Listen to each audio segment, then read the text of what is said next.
L'homme d'affaires congolais Eric Mandala, arrêté avec 200 kilos de cocaïne en Espagne, on te raconte. Selon le média espagnol Info Libre, depuis août 2024, la DEA, une agence fédérale américaine qui lutte contre le trafic de drogue, était sur les traces d'un conteneur de cocaïne parti de l'Équateur. La cargaison est arrivée au port d'Algeciras en Espagne et acheminée à Madrid. Il y a quelques jours, Eric Mandala, célèbre entrepreneur congolais, a été arrêté en pleine opération de camouflage des stupéfiants. Cachée dans 171 paquets, la cocaïne devait être dissimulée dans un compartiment secret d'une fourgonnette garée dans le parking d'un centre commercial madrilène, rapporte le média espagnol. Suite à une enquête, la DEA soupçonnait Eric Mandala d'être impliqué dans ce trafic. Ils ont détecté un voyage en provenance d'Afrique subsaharienne de personnes arrivant dans la capitale espagnole à la recherche de cette marchandise. L'un d'eux était Mandala, l'autre son associé colombien. À son arrivée à Madrid, les agents de la DEA et de l'unité des drogues du crime organisé le filaient depuis un moment. C'est finalement dans le parking de ce centre commercial qu'il a été arrêté avec 200 kilos de cocaïne, des sommes d'argent en liquide et 50 000 USDT ou Tether, une crypto-monnaie. En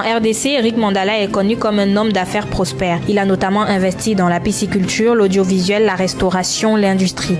Suite à son arrestation, le juge a immédiatement ordonné l'incarcération d'Eric Mandala et d'un ressortissant colombien soupçonné d'être son complice.